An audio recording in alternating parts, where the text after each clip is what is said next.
So I want to know. But no, I'm wrong, and I apologize. No, let's go to the other one because I want to clear all of this up. Let's go to the one about when you said 94%. I'd love to know when I said 94%. Rob, can you take one of the language learning models? Matter of fact, why don't we do both of them? Take ChatGPT and do Grok and ask a question.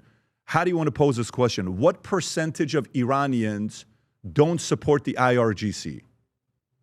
What percentage of Iranians don't support the IRGC? Okay, ask the same exact question. So what we'll typically do is we'll ask different and we'll go do our own and then we'll look at the numbers that's being given. Okay. Wow. This is which one? What does it say? Around 80 to 92% of Iranians appear to not support the IRGC based on available polls, supportedly like them. The direct polling on the IRGC is challenged and due to Iran repression, surveillance, and self-censorship. Okay, great. Leaked internal Iranian government poll 2025 commissioned by the presidency, a confidential report found 92% of Iranians hate the regime. And that's from Yahoo, explicitly including Supreme Leader Khamenei and the IRGC, not just specific officials or policies. This was cited by Iranian experts and aligns with widespread dissatisfaction. Gammon is the one that I saw.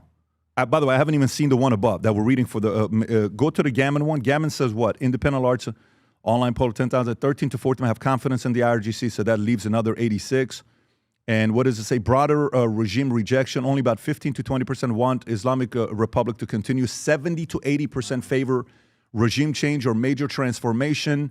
High agreement, 70% with designating the IRGC as a terrorist organization in Iran. Can you go to the, is this ChatGPT or Grok? That was Grok. Okay, let's see what ChatGPT says. Zoom in a little bit. Okay, so direct IRGC split 2019 Maryland poll, 80%. Maryland, Iran poll, so that's Maryland, so you can criticize that because that's from here, 80%. Gammon is the same one. I think Gammon is from Netherlands, 71% of Iranians oppose, 20% support. So you see what numbers we're repeating. Yeah, yeah. We're repeating reports that are coming in. So it's not a... You're right and I'm wrong, and I apologize. No, I appreciate that. And in the last one I want to show you, which is crazy, to get this out of the way so we can have our conversation, is do you know who I brought on the podcast who never agreed to go on the podcast with anybody? And when he came in, he was the most suspicious guy here looking at me saying, why do you have me on the podcast? You know who it was? No, who's that? The co-founder of IRGC. No. That guy right there. Mohsen Sadhguru. Okay?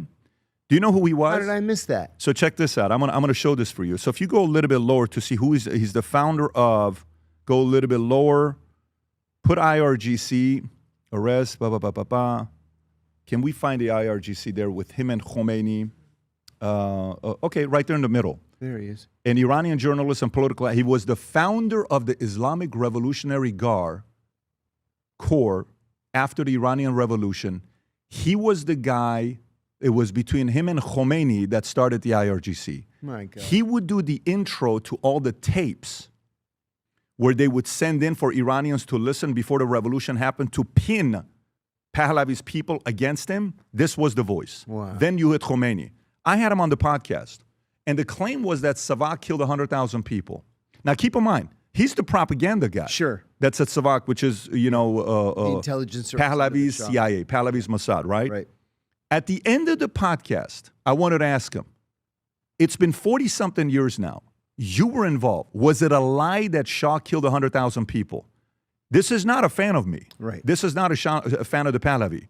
He did not come in knowing what we were going to talk about. Look at his answer here. Go ahead, Rob. Compare Shah with Khomeini. Let me say my judgment now. That many documents have come out. You know, for instance, on those days, opposition claimed that 100,000 political prisoners Shah has. There are 100,000 political prisoners in Iran. That was false. It was only 3,000, 3,500. 3,000, few hundred. Right. Now this that is the if founder I of compare IRGC. Shah with Khomeini, definitely, I already said. First of all, his personality, Shah, was a better guy than Khomeini. First. Second, what he did for Iran, because that he believed in, you know, modernization of Iran, was definitely better than Islamic Republic. As I said, You can pause. That- I would suggest if you want to watch it, watch it. It's fascinating because it's a little back. absolutely will. I'll text it to you.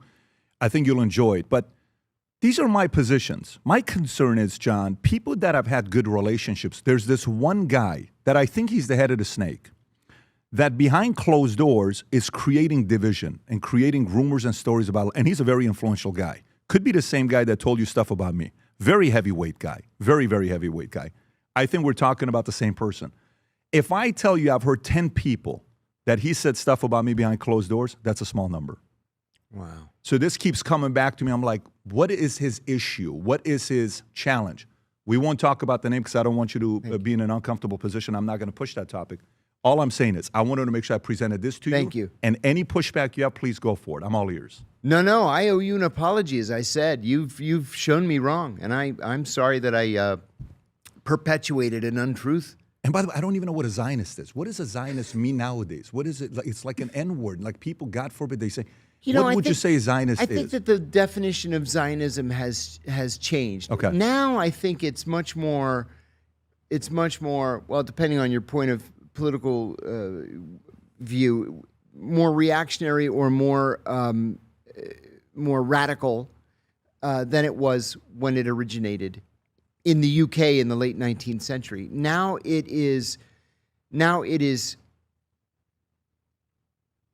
political Judaism strictly for political purposes, not for religious purposes, at the cost of everything else. I had lunch yesterday with Mother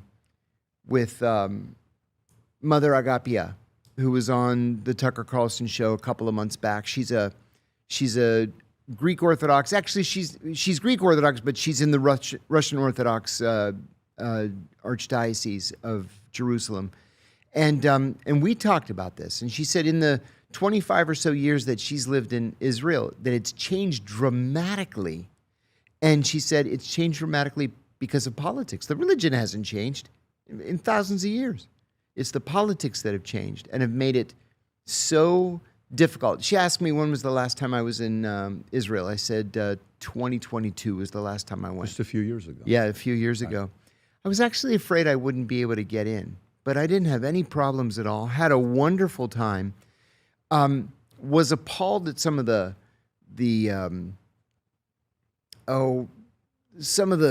social situations I saw in the West Bank. I've never been to Gaza. I've never seen it with my own eyes. Didn't have a desire to go, on my own. And it's dramatically worse just since 2022. Dramatically worse.